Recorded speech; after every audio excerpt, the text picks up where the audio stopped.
My name is Marlene Kowalski-Braun. I'm the Assistant Vice Provost for Student Affairs and Director of the Women's Center.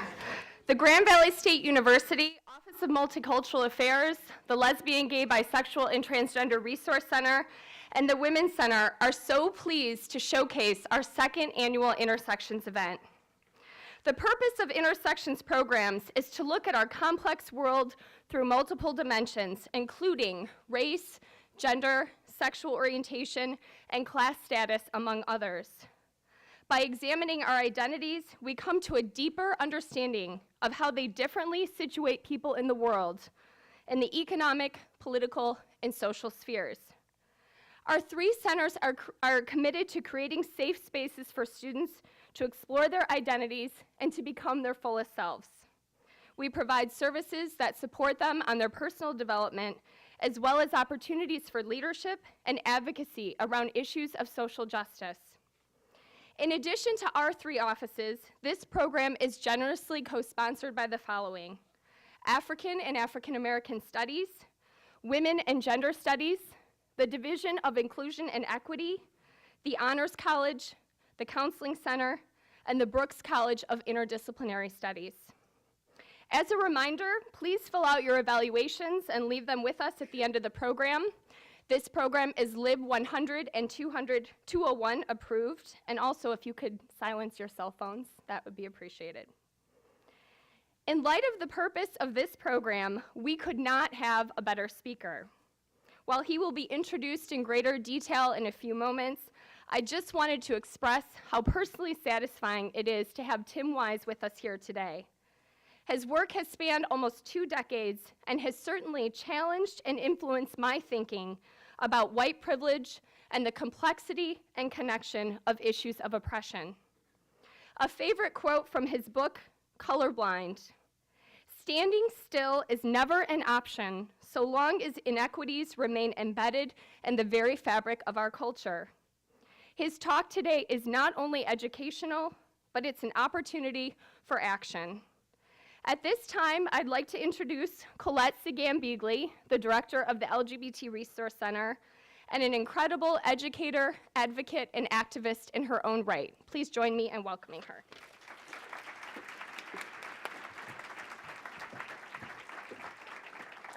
Thank you, Marlene, and welcome everyone. We're so honored to have Tim here for his third visit to Grand Valley, and such welcoming Michigan weather too, right? A little about our esteemed guest. Tim Wise is among the most prominent anti-racist writers and educators in the United States. In this presentation, Beyond Diversity, Challenging Racism in an Age of Backlash, Tim will critique diversity efforts on college campuses and in corporate America to expose how most tolerance trainings fail to address the fundamental structures of racism and inequality.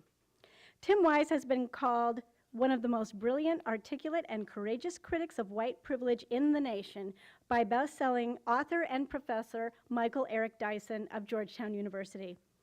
Wise, who was named one of 25 visionaries who are changing your world by Utne Reader in 2010, has spoken in all 50 states of the nation on over 800 college campuses and high school campuses, and to community groups across the nation.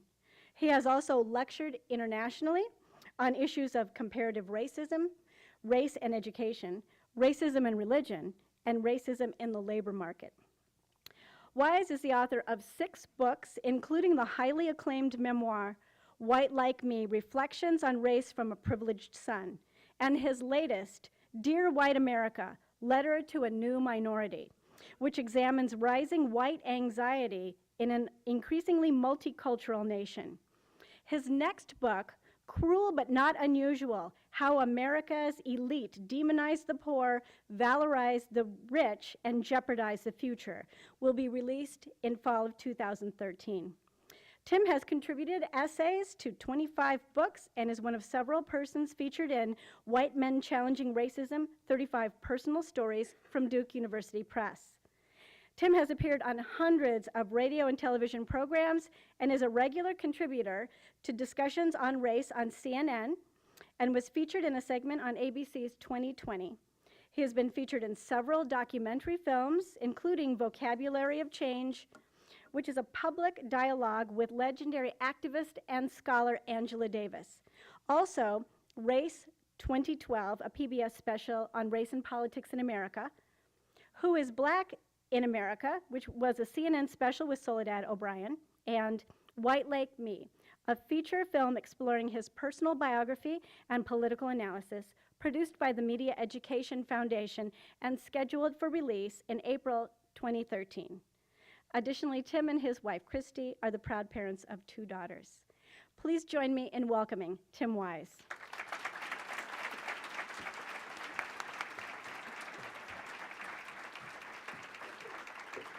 Thank you. Thank you very much. It's great to be back at Grand Valley, as you heard, for the 3rd time. I think that's right, although I have to say I'm slipping, I think, because the first time I came, there was a protest, and there were Nazis outside at the bell tower with signs, and they're not here now. And so I have to assume that one of 2 things has happened in the course of the 7 or 8 years since the first time I came. One is that maybe there are no more Nazis in Western Michigan, but I doubt that. Or alternately, that Nazis are afraid of snow, which is ironic. Since it's white, I just said, just in case you weren't following my train of thought. Anyway, it is good to be back. I'm sorry there's no protesters. At least the crowd is good as it was the last time, and I'll try to say something I didn't say the previous 2 times, but I have to be honest, I'm not sure what I said. So if you were here for those, and what I say is in any way redundant, I'm really sorry about that. But I will at least update a little data. There will be some new stuff in there somewhere, so it'll provide something for everyone, I hope. Also, the description of what I was going to say that you heard in the intro, yeah, that's not really what my talk is going to be about. I'm going to talk a little bit, yes, about the problems with the diversity paradigm, but I'm not really going to talk about tolerance training. I've got other things I got to talk about today. So slight change in plans, but I think you'll be okay with the change in plans once I'm done. I'm especially always glad to see such a good crowd when I appear on any campus around the country, because I know from about 20 years or so of experience discussing these issues with folks around the country that these are not always the easiest conversations for folks to have. They are not always the most pleasant, the simplest, the easiest to take, because for some folks, talking about race and racism, in fact, I would say for most people, can be a very difficult, a very freighted, a very emotional subject, and for different reasons. I mean, folks of color and white folks have very different reasons for not wanting to engage this discussion sometimes. For folks of color, and this is not me speaking, this is what the research tells you and tells us, so I'm just passing it along. What the research says is that folks of color don't really like talking about race and racism, particularly in front of white people. And there's a very good reason for that, right? They know from a life of experience that there is a pretty decent chance that if they talk about these subjects in the presence of white folks, at some point, someone in that white bunch is going to deny that what they're saying is true. They're going to minimize the problem, somehow try to rationalize the experience away, accuse the person of color of making a mountain out of a molehill, or playing the race card, which is that phrase that we as white folks like to use when we'd rather not deal with what is real for other people. And so people of color learn over the course of a lifetime to just shut down oftentimes around white folks rather than get into discussions about race and racism, because the odds of being shut down, minimized, even potentially retaliated against are too strong. On the other hand, there's also some research about white folks and why we don't like to talk about race and racism. And that's also really clear from that research, that white folks don't like to engage this topic around people of color. Now, it's not because we're afraid of retaliation so much or having our views dismissed or minimized, right? But it's because, according to that research, we as white folks are deathly afraid that, oh my God, I'm going to say something wrong. Oh my God, they're going to think I'm a racist. Oh my God, so I'll just not say anything. Okay, well, newsflash for the white folks in the room. If what you're worried about is that people of color might think you're racist if you open your mouth, okay, too late, done and done. They already think there's a pretty damn good chance that you are. And it's not because they don't like you. It's not personal. It's just that folks of color know. They've been around a while. They know you've been around a while. And folks of color know that if you're white and you grew up in this society, the odds are pretty good you will have internalized certain elements of white supremacy, not reflecting on your personal character or human decency, but just because advertising works, you see. And so when you're exposed to that kind of conditioning, black and brown folk know it's going to be part of you because they know it's part of them, you see. People of color know they've internalized some of it. So what are the odds that we as white folks haven't? So if you're not talking about race in the presence of people of color for fear that you're going to say something stupid and be perceived as racist, the irony is they already think you might be, and what the research says is that by opening your mouth and challenging racism, that's the best way to break down those assumptions and to actually create community. And the irony in the research is that when we keep our mouths shut, that is the one thing we do that more than anything confirms the suspicions that people of color have. Yeah, I think I know why you're not talking. See, you got something to hide,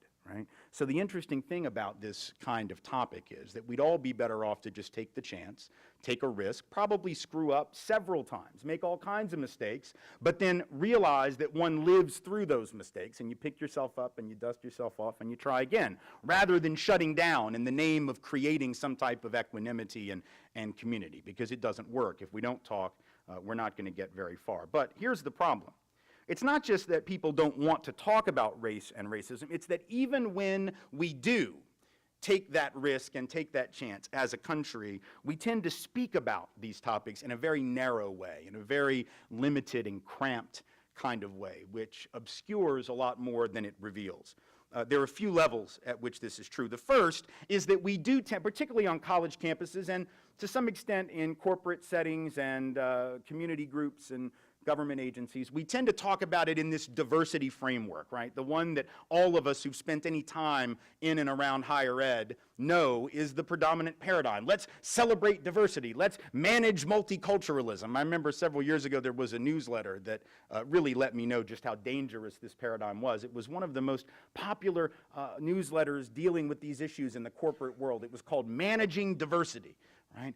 And I just remember thinking, wow, now see, you manage high blood pressure, right? You manage high cholesterol, right? You manage chronic disease. And so when you say we're going to manage diversity, the impression that you give, whether you intend it or not, is that diversity is this really scary thing that might kill you, right? But if we manage it, if we massage it, if we work with it and don't get too afraid of it, maybe it won't hurt us, you know?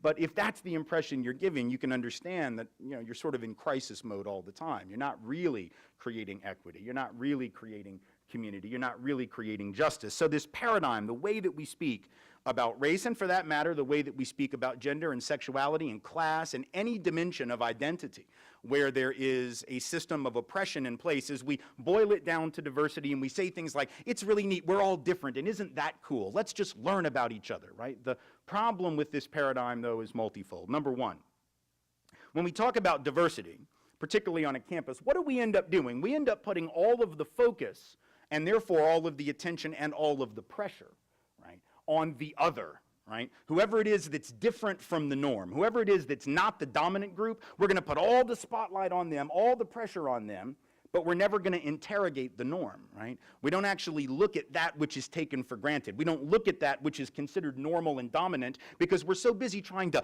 understand them, get them to fit in with our thing, but now we're not going to change our thing, you see.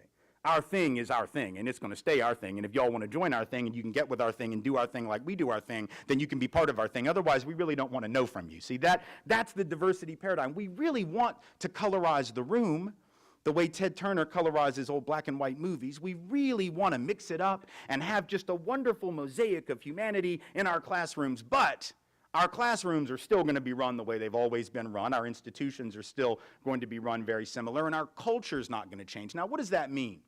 Well, I'll give you an example of what I mean to sort of illustrate this for you. The first time that I went to Minnesota for a talk is when I really came to understand this at a deep and visceral level.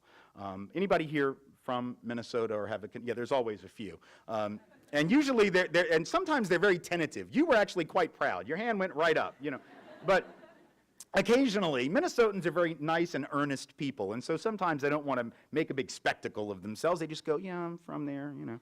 Is this going to be mean? You're going to be mean to me now? You know. No, Minnesota's great. I actually like Minnesota a lot. First time I went there, though, it was 1995, so it's been a while. I was going there for a talk, and I was picked up at the airport by 3 appropriately liberal white students, for what that's worth, and it's worth nothing. they were very nice, but their liberality is what I mean, didn't end up meaning a whole heck of a lot. But they were very nice, and they picked me up, and we're headed back to their campus about an hour and 20 outside of the Twin Cities. And we're talking, and they said, we're really happy to have you here for our diversity day, right? And that scared the hell out of me, because I know that when you have a diversity day, what the other 364 days are probably like. But it was cool, they were paying me, and I was glad to be there, so I said, okay, I'm glad to be here too. And I said, so, tell me a little bit about things I might need to know before this evening to make this talk as effective as possible. Just sort of specific things. And really what I was asking about, but I guess I wasn't clear enough, was any sort of hints about the racial climate on the campus, because I try to find out what's going on in a community before I go. And so I was really looking for some insight, and they didn't really get where I was going. So they were just giving me really basic stuff, like how many students go to the school, and what do people major in, and blah, blah, blah. And I let them do that for a second, and then I said, well, that's awesome, but that's not really what I'm looking for. I need to know, are there any kind of racial problems that I should know about before tonight? And one of them, and then the other, and then the third, all looked at me with sort of this wounded look, like I had called their mothers names or something awful. Right, like I'd really injured their psyche, and they looked horribly pained, and one said, well, goodness no, and they really said goodness no, because it's Minnesota, and they're very earnest people, like I said, and goodness no, we don't really have any racism at our school. And I thought, wow, that's fascinating. A little weird. I'm an anti-racism educator. Why in the hell would you bring somebody like me to a place where there is no racism about which one needs to be educated? It seems like a horrible waste of my time and your money. But I was going to take their money and give of my time. I was already there, so might as well.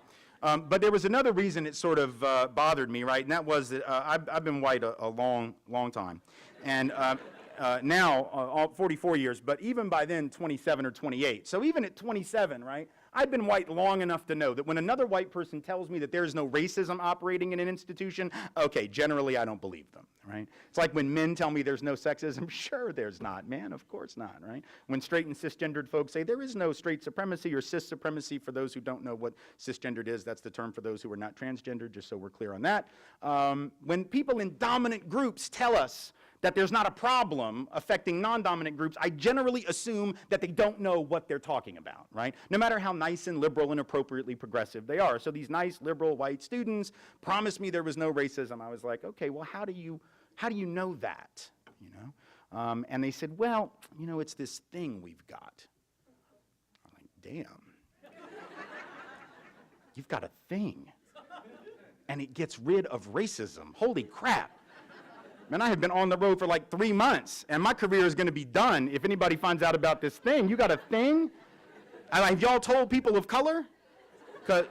Because they want that damn thing. They've been looking for that, and you telling me the three of y'all, some undergraduate Minnesota first-year white people, found it. And I said it just like that because I was really sarcastic.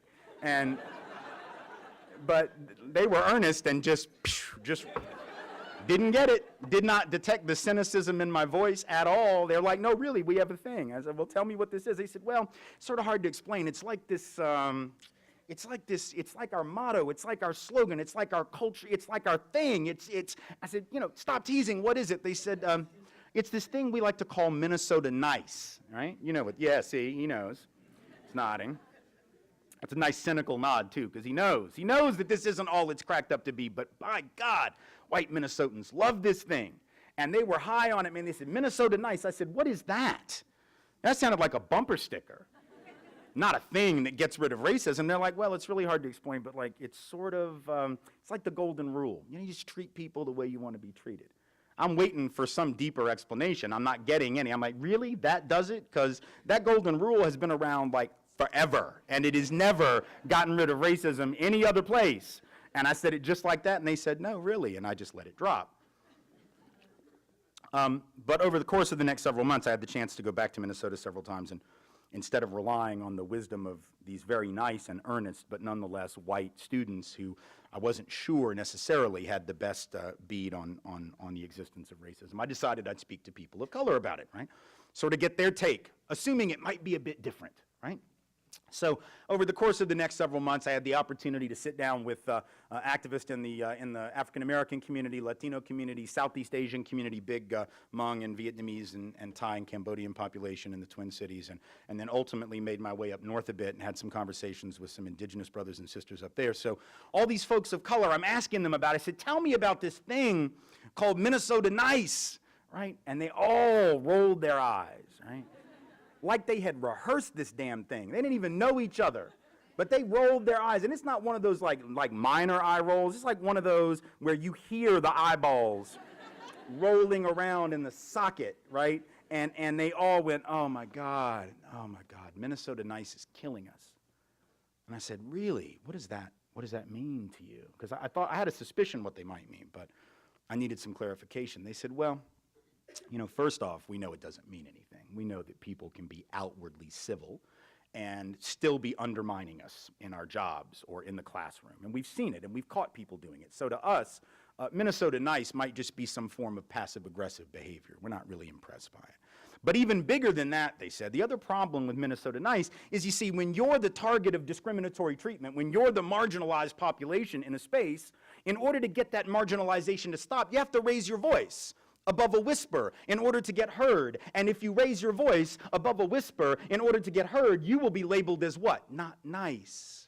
So now you become the problem. We didn't have a race problem until you brought it up, right? So these people of color then were violating the dominant cultural motif, the dominant cultural norm, which to the white folks was absolutely essential to maintaining community and uprooting racism, but to the people of color was actually the impediment to it. The reason I tell you that story is because the diversity dialogue, by focusing on getting the other to fit in with the norm, by better understanding the other, but not changing the norm, is exactly what they're doing in Minnesota. I have no doubt that those young white folks at that college were very sincere when they said that they would love to have more diversity at their college. I don't think they were lying. I think they meant it. But whether they realized it or not, what they really meant was, we would love for more black and brown folk to come and be part of Minnesota Nice. And black and brown folk were like, no, we don't like Minnesota Nice. We would like Minnesota equal, right? We would like Minnesota justice. And that doesn't follow from nice sometimes. So when we talk about these issues, we have to interrogate the norm, the thing that we in the dominant group or groups take for granted, because the stuff that we take for granted and don't really think to question, because why would we, right, is the stuff that for a lot of other people becomes the source of marginality and becomes the source of inequity and becomes the source of pain. So we have to explore systems of power and inequality, and that doesn't usually happen in a diversity dialogue, right? Diversity dialogue is like planets orbiting the sun, and the sun is whiteness, right? And the sun is masculinity, and the sun is straight and cisgendered identity, and the sun is upper middle class, right? The sun is able-bodied, and all these other planets, all these different people are just sort of orbiting the sun. But now the sun is what gives life. Don't forget that, right? So y'all can be part of our solar system, right? But now don't forget who's the biggest star in the solar system, right? It's the same kind of mentality. So even when we do talk about race or gender, sexuality, class, all of these things, we tend to speak of it in these very narrow, safe, but ultimately not very helpful ways. The second way in which we do that, the way in which we minimize the issue instead of talking honestly, is we tend to focus on personal examples of racism and prejudice, right? Very individualistic, one-on-one interpersonal bias at the expense of a larger systemic analysis. Let me give you an example. Many of you will recall back in 1998, and many of you will not recall it firsthand, but you may have heard about it, that a man in Jasper, Texas named James Byrd was dragged behind a truck to death by 2 or perhaps 3, I think it was 2, white supremacists, one of them a Klansman, and was killed in what was a very high-profile, high-publicity kind of lynching. It was in the news for days and for weeks and for months on end, and actually one of James Byrd's killers was actually put to death by the state of Texas, I think about a year ago, actually the same night that Troy Davis was, as a matter of fact, in Georgia. But so it's been a while. This is an old story, but it stayed in the news for a long time. And not that it shouldn't have. It was an important story. It was a horrific hate crime, and it deserved the attention that it got. But what was interesting to me was at the end of 1998, as I was sort of reflecting on what had happened, in this particular case and the way the media had covered it. I came across a very interesting statistic that was released near the end of that year, maybe at the beginning of '99, reflecting on that previous year, from the Centers for Disease Control. And what this particular piece of data had to tell us, which of course received almost no media attention at all, and not nearly the amount of gnashing of teeth and spilling of ink as James Byrd's death, was that every year, according to the CDC, in this country, approximately 85,000 black folks die who would not die if their mortality rates were equal to the mortality rates of white folks, and that a disproportionate number of those 85,000 are dying from excess mortality rates because of inadequate access to equal health care, living in lead-infested neighborhoods,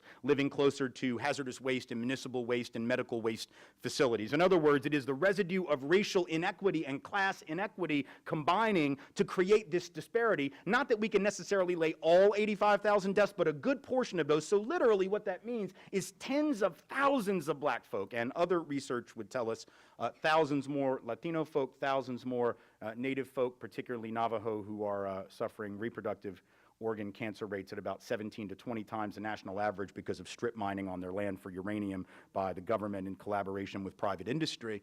That literally tens of thousands of people of color in this country are dying annually because of institutionalized inequality, not because they got dragged to death behind a truck, right, in a vicious hate crime, but because of a system that has not seen fit to create equity even in the chances of life and death. And you have to ask yourself, why do we focus on the one and not the other, right? The other is so much bigger. Not that we shouldn't focus on James Byrd and talk about him, but when you've got 85,000 or so other folks of color dying every year, so over the course of a decade, 850,000, almost 1 million dead black folks, because of systemic inequality, and the odds are pretty good that you never even heard that statistic until right now, right? That's not in the news. Our politicians don't talk about it. We had a 3-year conversation about health care reform.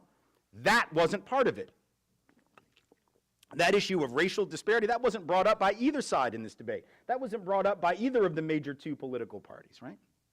So why? The only explanation that I can come to is that at some level it's easier and safer, isn't it, for us to talk about the individual racist, particularly if they're really vicious, right? Because we can content ourselves with the knowledge that we're not them. Oh my God, we would never do that.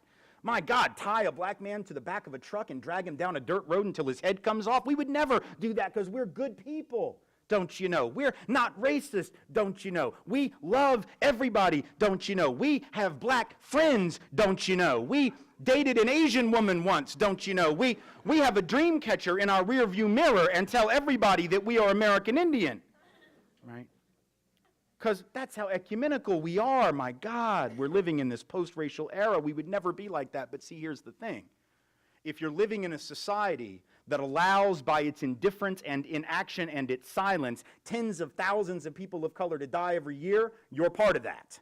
And I'm part of that. Because every day and every week and month and year that continues to happen, and we're not even talking about it, let alone demanding that our elected officials do something about it, we're complicit.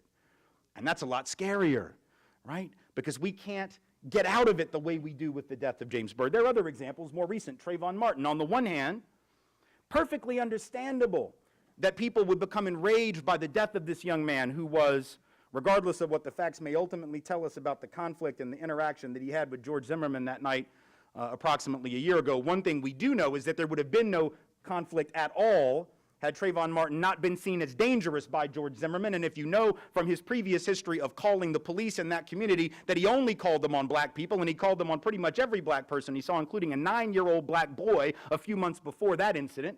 So he had a habit of this, right?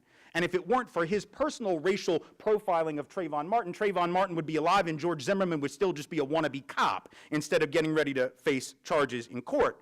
See, life could have gone on for both of them, just as it was, except for racial profiling. So we get angry, as well we should, at the kind of fear that led George Zimmerman to take out after Trayvon Martin that night. But do we spend anywhere near the same amount of time and energy talking about the larger, everyday, systemic patterns of racial profiling that people of color experience? Maybe they don't usually end up in death. That's the good news. Most times, right? That's not the end result of racial profiling. It's just an arrest, or it's just being stopped and frisked and humiliated and denigrated, right? But when I say just that, know that I intend to put that in quote marks because it's quite significant, but we don't talk about it, right? How many people even realize that in New York City, for instance, between 2004 and 2009, 2.8 million people were stopped and frisked on the streets by the NYPD.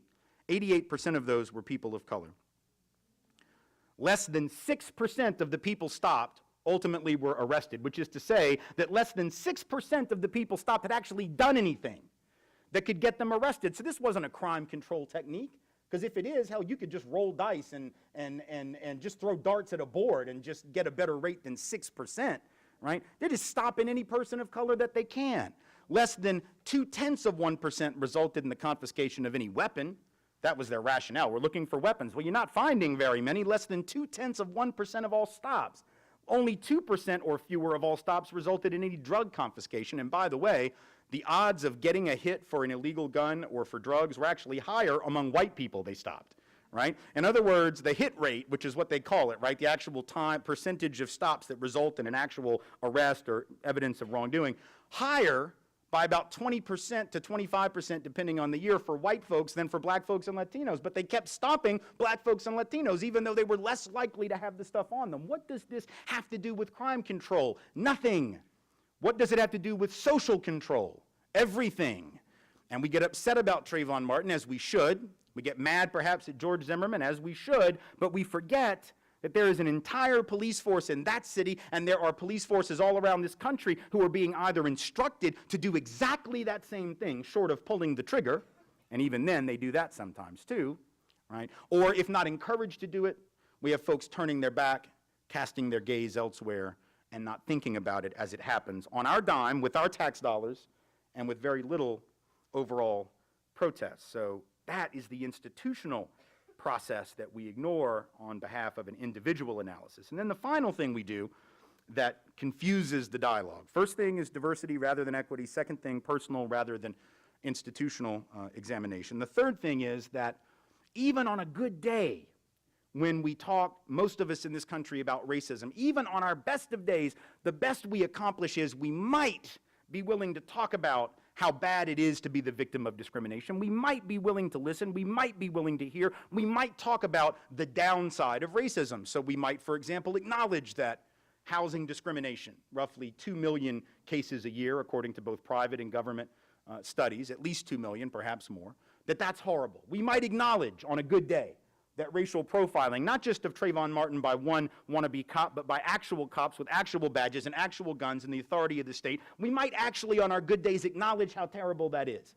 All right? We might acknowledge that research which estimates that there are about 1.2 million cases of job discrimination every year against peoples of color, that's a horrible thing. On a good day, we might be willing to go there, but even when we do, we rarely examine the flip side of that, right?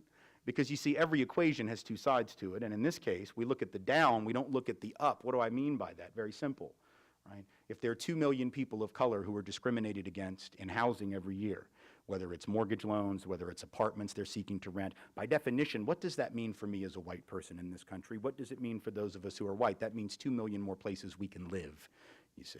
If 1.2 million people of color are discriminated against in the job market, that's 1.2 million more opportunities that I have to get those jobs. If people of color are being targeted for racial profiling, be they black and Latino folks on the streets of New York, or be they Muslim and or Arab brothers and sisters in airports all around this country, right? And I'm not being profiled in the same way, then there's an upside. Psychologically, there's one less thing I got to deal with today and tomorrow and the next day and next week and next month and all year. That is the piece that we don't examine. We act as if you can have folks down and nobody's up, but now that doesn't make sense, because down doesn't even exist without an up, right? These are relative terms, not because Tim Wise said so, not because ideology and philosophy and politics say so. That's just basic grammar says so, right? So if some folks are under, and we use that language, right, that sort of obscures this. So even really caring, compassionate people, when they talk about the folks who are at the bottom of the hierarchy, you know that word that they use, that we use. We probably all used it, the underprivileged. Oh my goodness, we just want to help the underprivileged, you know.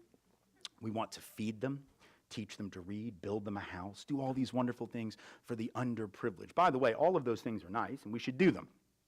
But there's something about the language that we ought to explore, right? Because think about that word, underprivileged. What in the hell is that, right? As my third grade teacher would have said, that is the passive voice, right? You need to speak in active voice, right? Because underprivileged, it doesn't imply that anybody did anything to anyone. It's just there's privilege, and I will be damned. There you are under it. Wish I knew how you got down there. But I don't know, because nobody seems to want to tell me. It just happened. It's coincidence. It's sunspots. It's lunar tides, you know. So it's a passive voice. We don't have to actually examine things like discrimination, like mistreatment, like inequality, right? But there's another problem with the term underprivileged. It's even worse, and that is that it is a relative term, right? Under only makes sense with relation to what? Over, every day of the week. Again, not because I say so. That's like Roget's thesaurus will tell you that, right? Right? Under is only meaningful in relation to over, but now the term overprivileged doesn't even get used in polite conversation. In fact, it doesn't even exist in any dictionary on the face of the earth. You can type it into Microsoft Word later on. I tell you that little red line is going to pop up underneath. It doesn't matter. You can put a hyphen in between it. You can just write it out. Doesn't matter. They'll recognize underprivileged. Overprivileged? Oh, hell no. It's going to tell you you are a fool making up words. Right? Because there can't be such a thing, but of course there must be such a thing. If there's an underprivileged, by definition there's an overprivileged. Who are they? Don't know, don't want to know, don't even want to have the conversation, right? So we look at the down if we're having a good day, and usually we're not, but we don't look at who's up, and then as a result of that, it allows those of us who were members of dominant groups to skate past our responsibility for doing something. And by the way, I want to be really clear about this. When I say those of us in dominant groups, as I look out on this room, I don't know for sure, because I can't discern everyone's multiple identities that you and I and all of us have. But what I can tell you is that I'm pretty confident everyone in this room is a member of at least one dominant group.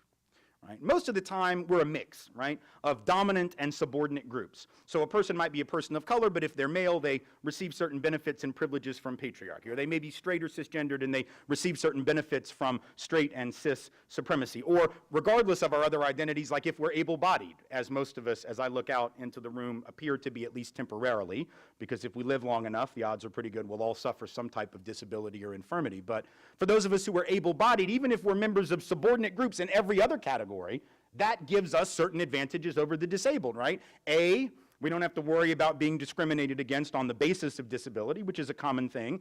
And B, we don't have to think about how we get into the room, right? And how we get out of the room, which is a huge psychological advantage when you're on a campus or you're in a workplace and you're trying to navigate the space and you're trying to figure out how long do I have to get from point A to point B. If there's a fire, how do I protect myself and get out of the room? Let's not underestimate how significant that type of psychological edge is for those who are able-bodied. So when you're a dominant group member, right, those are the things you don't have to think about. So it's not just that people with disabilities face ableism. It's not just that LGBT folks face straight and cis supremacy. It's not just that poor folk and working class folk face class-based subordination, or that people of color face white supremacy, or that women as women face patriarchy and sexism. It's also that men as men don't, and therefore receive an edge. That straight and cisgendered people don't, and therefore receive an edge. That white folks don't, and therefore receive an edge. That able-bodied folks, et cetera, right on down the line. So these are the things that we often avoid, and by doing that, we allow the members of dominant groups to pretend in our own minds, if not publicly, that we don't really have any obligation to fix this thing, right? I mean, it's a shame that it's happened, and boy, it's horrible that there's inequality and racism and sexism and straight supremacy, but, you know, we didn't do it. So we're going to hope that it gets better, but it's not really our responsibility, right? Because we don't want to feel guilty, really, at the end of the day. And we're afraid that if we take it on, then we're going to feel guilt. Of course, this isn't about guilt, right? Responsibility and guilt are not the same thing, right? They're not, strictly speaking, synonyms. Guilt is what you feel for the stuff you've actually done, and responsibility is what you take because of the kind of person that you are, right? And there are a lot of examples in our society where we take responsibility for stuff even though we didn't bring about the thing that we're taking responsibility for, right? Like pollution. Right? My guess is that none of you, I hope, and if I'm wrong, don't tell me, you know, but I don't think any of you actually took like your own private stash of toxic waste and crept out to the lake and said, I'm gonna poison the water. And you didn't get like your own smokestack and watch this, acid rain. Yes, you know, I'm going to kill the planet personally. I'm going to do that. None of you, I hope, did that. But it got done by someone, by lots of someones, right, in our name and to our benefit in the sense of the benefits that come, erstwhile benefits from an industrial, advanced capitalist economy. And so in a sense, right, we are responsible for it, even if we didn't do it. And the idea that we would say, well, you know, we don't have to really clean up that stuff because I didn't belch all that toxic waste into the air, we would think that was silly, right? Guilt and responsibility not the same. Maybe the folks that did it, they need to go to jail. That's guilt, all right? But responsibility is what the rest of us take when we decide to push for policies and practices and procedures to try to remedy that problem. Same thing would be true on a different level if you were to become the CEO of a corporation. Don't know why you'd want to, but if you do, God bless you. You know, you become the CEO of a major company, and let's say hypothetically on your first day of work, you go into your office and you're sitting there and you're so excited because you're going to now be able to take that firm to new heights and to make use of all the assets that already exist in the company. And let's say you were to call the chief financial officer in to give you the lowdown on the revenue stream and the assets of the company, just to make sure you know exactly where things stand. And so your CFO comes in and she's got the spreadsheets and the PowerPoint, and she's excited. Oh, look at these assets.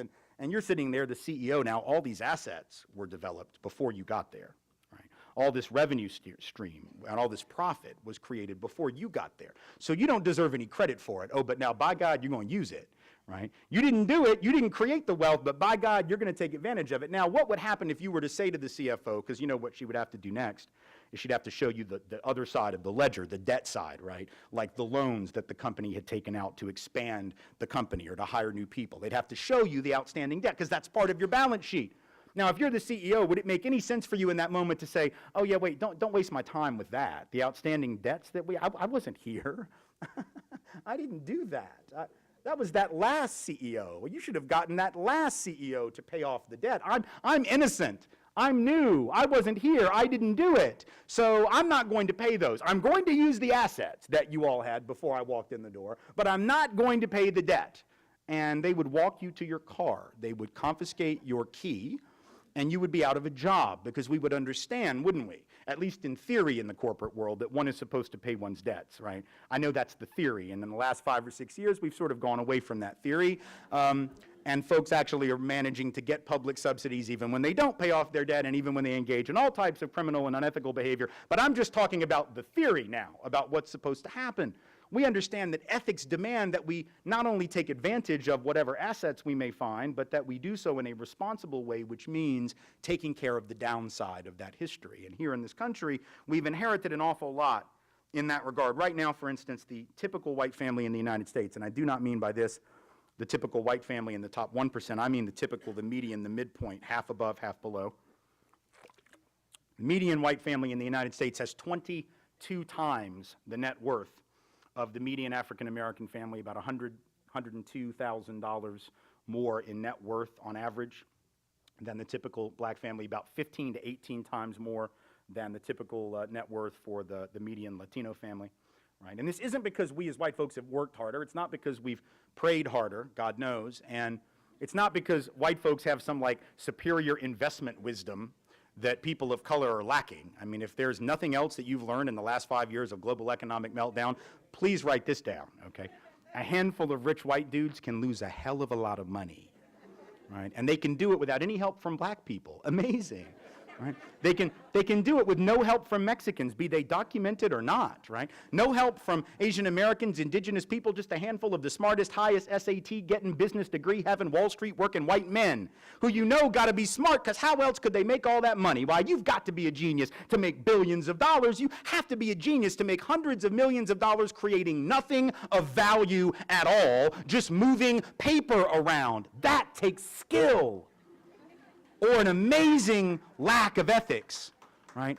What do you create? Nothing. Wow, really? And they pay you hundreds of millions of dollars and you just lost $12.5 trillion in the last several years. $12.5 trillion that these gurus, these wizards of finance, these brilliant, high test score having, high IQ, high on the sociopathy scale white men, right, managed to lose $12.5 trillion because of some illegal but a lot of unethical and certainly incompetent behavior, trading derivatives. You know what derivatives are? Yeah, it doesn't matter. Neither did they. That's why they lost $12.5 trillion. right? Derivatives are, for lack of a better explanation, like bets on bets, right? So you bet one thing is going to happen. I'll bet perhaps against that very bet that I just took. So we'll bet on a bet on a bet on a bet on a bet, and we'll cover our bet by betting against our first bet, right? And these derivatives actually don't refer to assets that exist, except in like Second Life or something. They're not real. They're just like in theory, right? People are making money on stuff that doesn't exist except on a spreadsheet, right? Now, that's cute and fun and maybe okay when you're playing for beer in the basement of your fraternity house, right? Like making up, manipulating things and, but when you're playing with people's retirement funds, you're playing with the entire global economy, it's not quite so cute. So they lost $12.5 trillion. They did that in 18 months, by the way. Took a year and a half to wipe out $12.5 trillion worth of American wealth. It took over 235 years to build that up. That's 20% of the accumulated net worth of the United States, which it took over 230 years to accumulate, a year and a half to wipe out, right? Rich white dudes. And I know people get nervous when I say that they were white because they think that's untoward and maybe racist, Why do you have to mention that they're white? That's not relevant. It's sort of racist that you notice that. No, I'm not, it's not judgmental, I'm just being descriptive, right? And see, here's what I know. If $12.5 trillion had been jacked by black people, somebody would have made it about color. That I know. Right? If black and brown folks somehow made off with or just managed to frickin' lose $12.5 trillion of someone else's money, oh my God, right? We know what the conversation would have been. How did these people of color even get these jobs? Oh, I know. They got them because of affirmative action. They had to give them those jobs, not because they were qualified, but just because they were people of color, right? That's what the conversation would have been. If black folk had done this, white folk did it. I haven't heard anyone going around saying, that's it, white men, no more banking for you, you're done. You have demonstrated your incompetence and your criminality, and we are going to hold it against the whole group, right? Not saying we should, I'm just saying what would happen on the other side. And do you have any idea, by the way, like as a side note, how long it would take for black and brown folk in this country to steal $12.5 trillion? Like you could take all the black and brown street thugs in the history of streets or thugs and give them 5,000 years, 5 millennia, and they still could not jack $12.5 trillion. And even then, they'd have to have their hand in your pocket like 24/7, just hand in the pocket, stealing your money. And 5,000 years later, you'd be like, hey, you got $12.5 trillion yet? And they'd be like, hell no, not even close. We got a couple 100,000, come back. Come back. When we get to like a whole nother ice age, come back. By then, it only took these white men 18 months. And the reason I think that's important is because it's ironic, isn't it, that these white men just destroyed, literally, rich white men. I'm not putting it on all white men. These were like rich white men. I understand it wasn't poor folks of any color.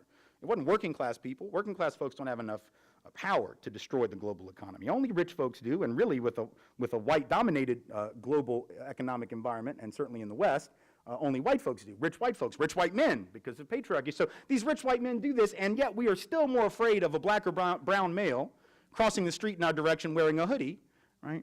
Than we are we're more likely to be afraid of that than we are, white men driving around in their Lexuses or Lexi, whatever the proper plural form is. I don't know what it is, right? Because we're more afraid of the usual suspects, even though the usual suspects couldn't do as much harm to us collectively as the not-so-usual suspects did in a year and a half. See, that's because we've all been conditioned. We've been conditioned to be afraid of this over here and not this over here, not based on the actual risk, not based on the actual danger to us, but based on, again, what I said earlier, advertising works. And if you're subjected, as we all have been since we're quite young, to the kind of advertising, quote unquote, that pushes racial stereotypes and class stereotypes, religious stereotypes, gender and sexuality stereotypes, then it is almost impossible to believe that we can be free of that we can somehow say, oh, that's not going to affect us, that's not me, yes, my Uncle Bill is a terrible racist, but now not me, oh my goodness, no, right? I have black friends, it's, right? Which, just as an aside, that's always very special when I hear that. Because it's usually not true. I mean, let's just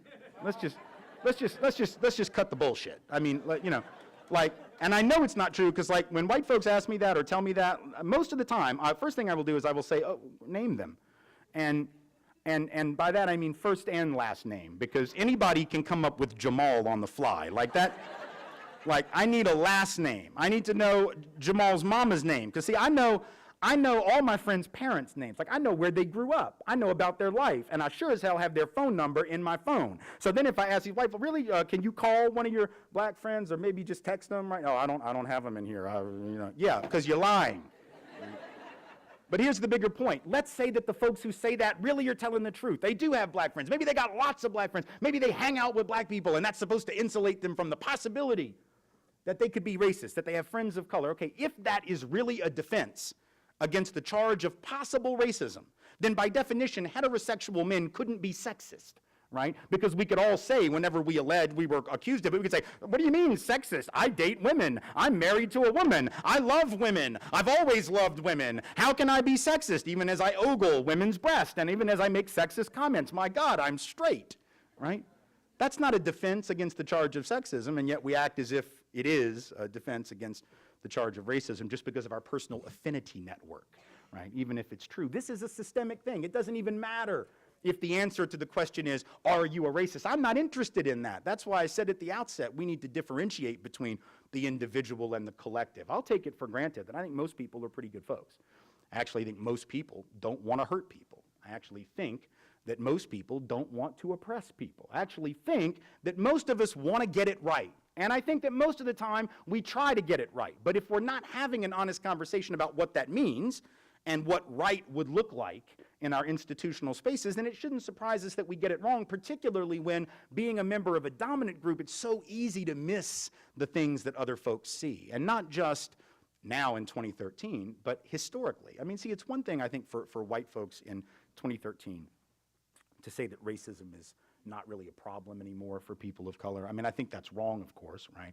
And I think some of the evidence that I've shared with you certainly indicates that it's wrong. But I at least understand where it comes from. I get it. Because one can look around and one can see enough sort of outward symbolic manifestations of progress that, you know, if you didn't know the deeper issues, if you weren't familiar with the scholarly research on the subject, or if you just had not had the opportunity to really hear folks recount their personal experiences with racism, it might be possible for you to quite genuinely and honestly and sincerely believe that it wasn't a problem because President Obama, because Oprah Winfrey, because Russell Simmons, because, you know, but here's the little hint.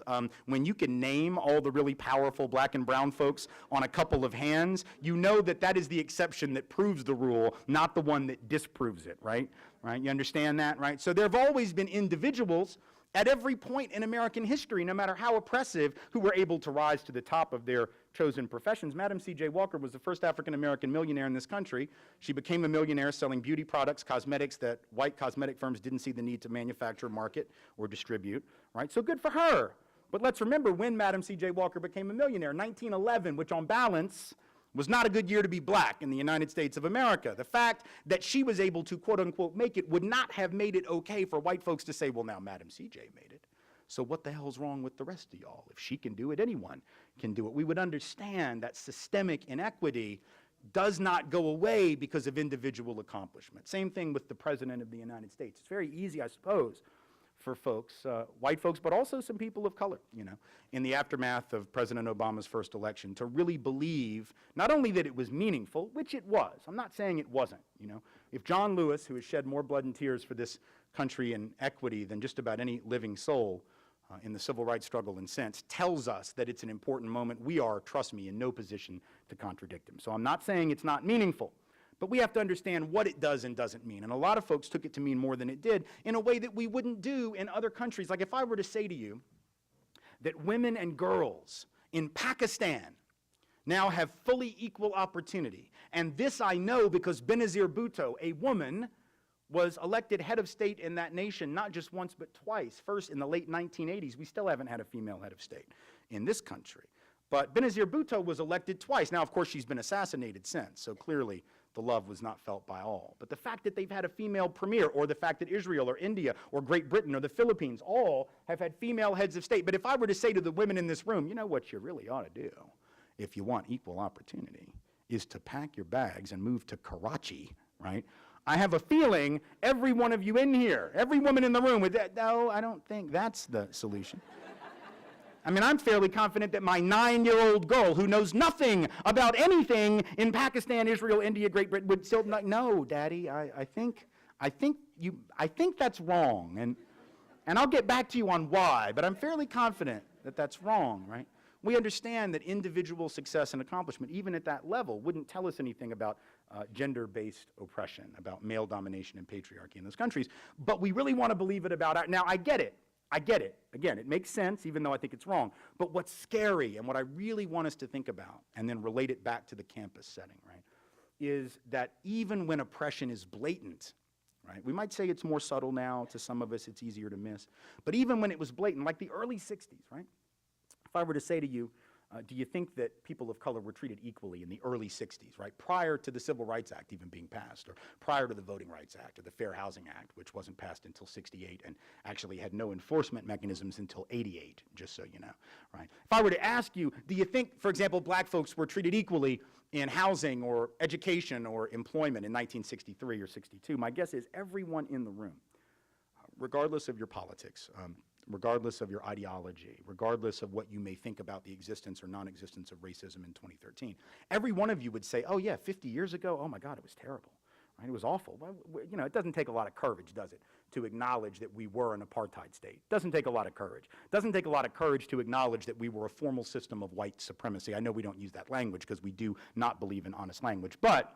short of the actual terminology, it's not hard to admit how bad things were 50 years later, right? Because it's no sweat off your back. It doesn't call for any kind of sacrifice to admit that things were rough. But what's deep and disturbing is if you go back to those times, go back to 1963 itself, and look at the polling data from that year, not from 2013 asking about that year, but from 1963, and Gallup organization, the biggest pollers in the country at that time, still one of the biggest, all right, went out and asked a representative cross-section of white America, do you think that black folks are treated equally in housing, in education, in the realm of employment in your community? Now, of course, in retrospect, the answer is no. It's obviously no. We all know the answer was no. But in 1963, when the past wasn't the past, when the past was the present, right? And even though in 1963 there were images of brutality beamed into American households every night on the television, this is the year of the March on Washington, this is the year of the Birmingham campaign, this is the year that Medgar Evers was shot down in his driveway in Jackson, Mississippi, and George Wallace stood in the schoolhouse door in Alabama. This is one of the seminal years in the struggle for justice, and everyone in America was riveted to it. And yet in 1963, when Gallup asked, do you think black folks have equal opportunity,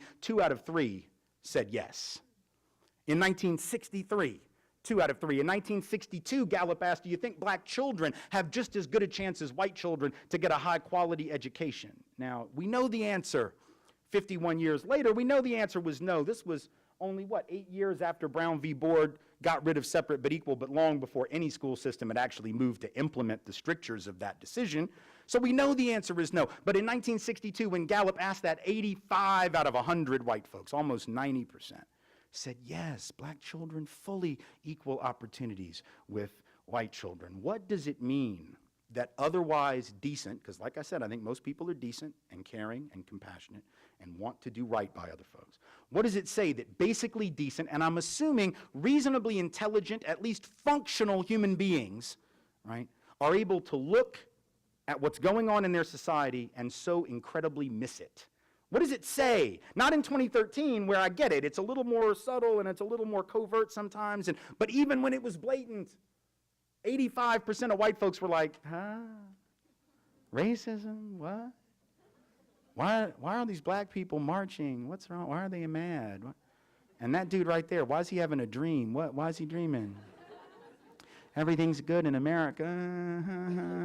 Right? That's where they were, even though they're reasonably functional, reasonably intelligent, caring, and compassionate people. The only explanation I can come up with for that one, and it is relevant to us today, not just as a historical point, but as a contemporary concern, is that the only reason they didn't see it was because they didn't have to.